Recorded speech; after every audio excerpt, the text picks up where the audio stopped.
And if you're overly consuming or not paying attention to what you're bringing in your house and what you're not taking away, this can create a lot of anxiety in your nervous system, in your energy field.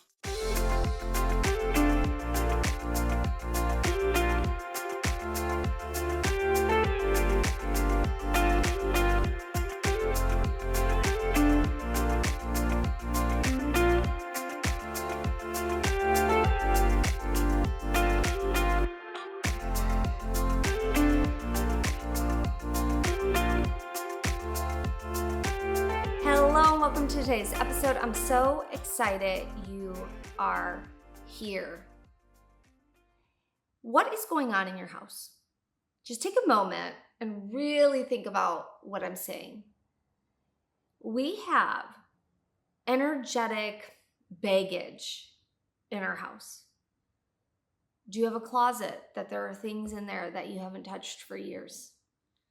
Are there mini doom boxes or big doom boxes all around your house? And if you have ADHD, you know what I'm talking about. If you don't, it's where people will put whatever it is that they're working on inside of boxes or baskets, and they're called doom boxes.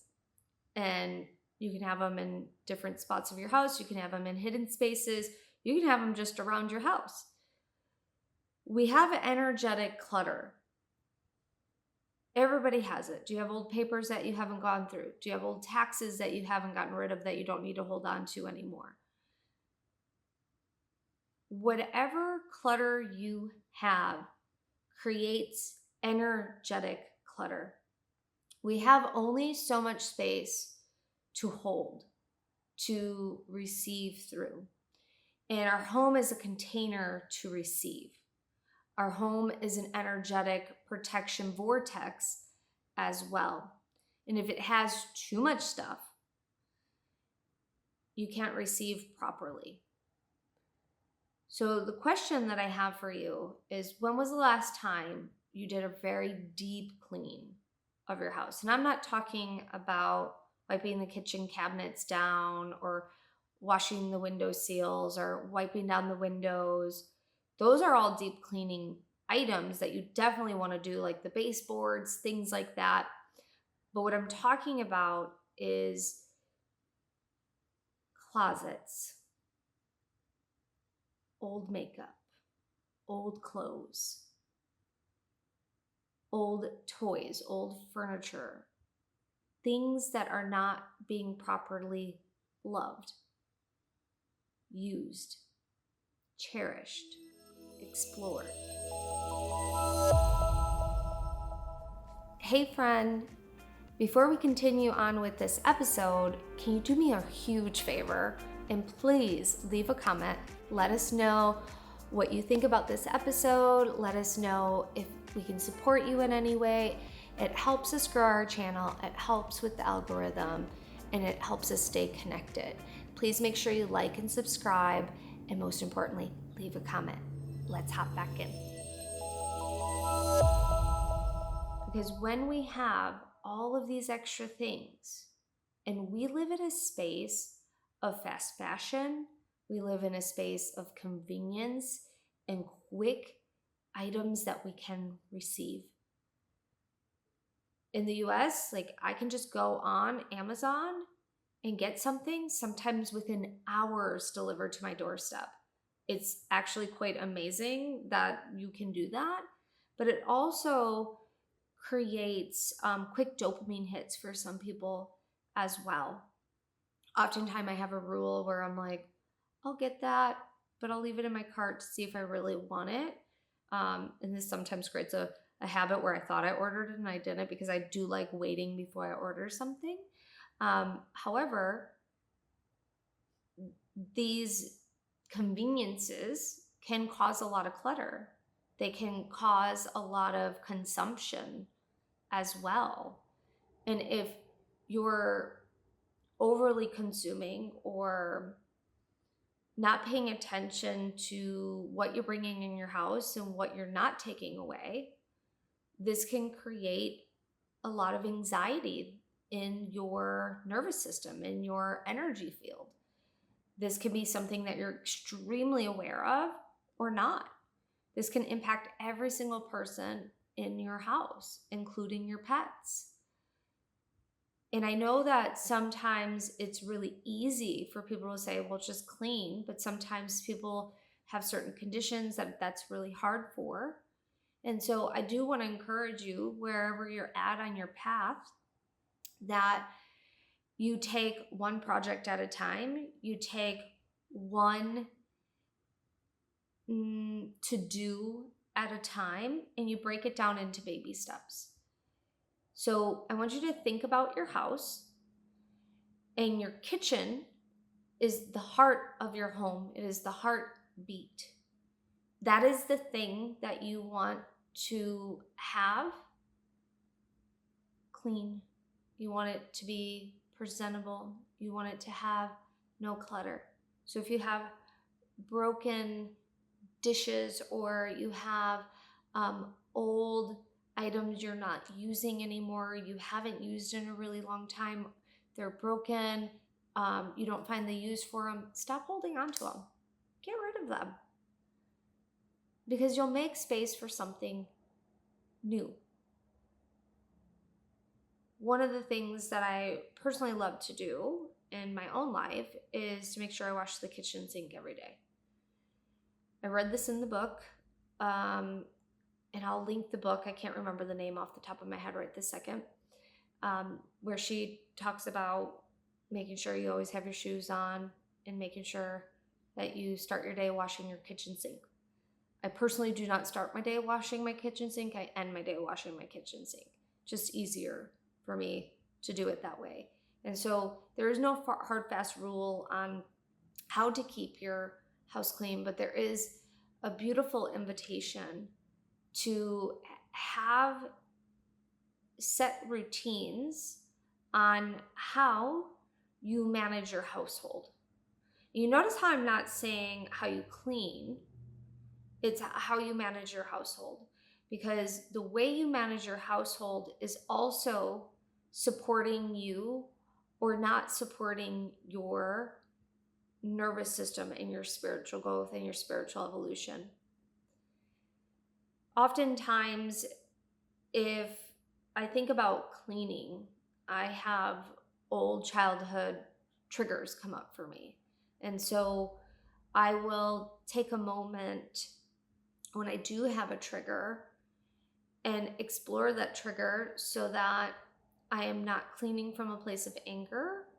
I'm not cleaning from a place of resentment, because that's what I did when I was little. Like, I was forced to clean, and forced to clean a lot every single day. And I'm not talking about like take your plate to the counter. I'm talking about, we had very strict set rules in my household growing up. And if you didn't do that right, you got punished. And while I appreciate the work ethic that this has brought me, it has caused a lot of triggers and a lot of trauma responses that I have around cleaning. And so for me, I like to find something that allows me to have fun while I'm cleaning, allows me to have set routines that allow me to keep things in a manageable way that feel really good to me, and allows me to show my daughter and teach my daughter in a healthy way what taking care of her space looks like and what taking care of her stuff looks like. Because it's not necessarily only about the space, it's also about, and I'm going to put this in quotations, stuff that you are accumulating. We live in a space where we can buy all sorts of different things. I remember back in the day when DVD players first came out and how expensive those were. Now those are basically obsolete, right? I remember when the iPods came out, and you transferred all your music, and now you have a phone that you can stream unlimited music at any time. Our technology is advancing, and the cool part is it also means things are a lot more affordable that used to not be affordable. And so just because you can afford it doesn't mean you need it. So let me say that slightly different. I want to encourage you to take a look at, whenever you're purchasing something, if you're purchasing that because it is a necessity, it is a desire, and it is something that will actually support you. Or is it quick, high pressure consumption? Just because you have the thought about getting something also doesn't mean that it's in alignment. And so it's really important to look at if something's in alignment, to look at if it's worth taking up space in your home.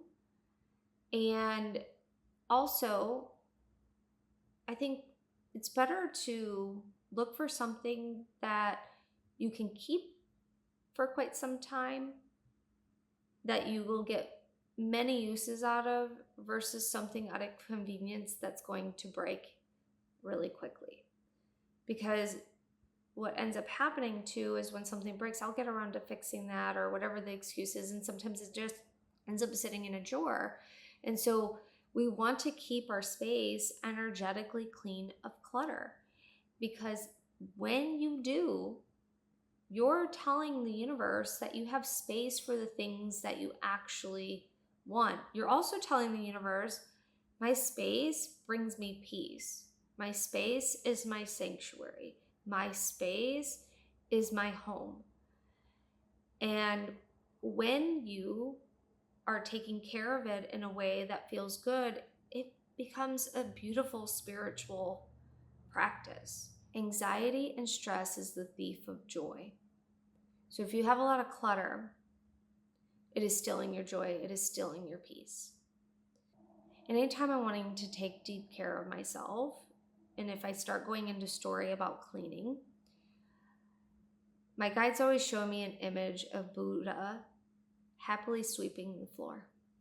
Then I'm reminded of a story in the autobiography of a yogi, Yoga Satchidananda. His guru would always say, we have to do our chores before we can do anything else. And that has always stuck with me.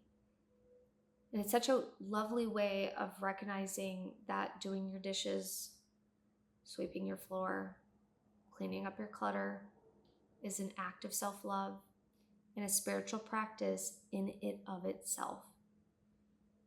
Take care of yourself. Take care of your home. Make a list of all the things you want to declutter and tackle it one at a time, making tiny micro projects throughout the year to clean it up. Don't overdo it. You don't have to overdo it. This isn't a race. It's just a matter of doing one small thing every day that allows you to take care of yourself on a deeper, profound level and take living your spiritual life to the next level. And maybe you've already mastered this, but there's other things that are cluttered. Maybe you have digital clutter. Maybe you have old things that you're needing to look at that aren't necessarily stuff, but they're old stories, old emotions, whatever it is. Start cleaning up the clutter, physically, mentally, emotionally, and spiritually. All right, my friend, I hope you enjoyed today's episode. Please make sure you like and subscribe, share this with a friend, and I will see you soon. Take care. Bye.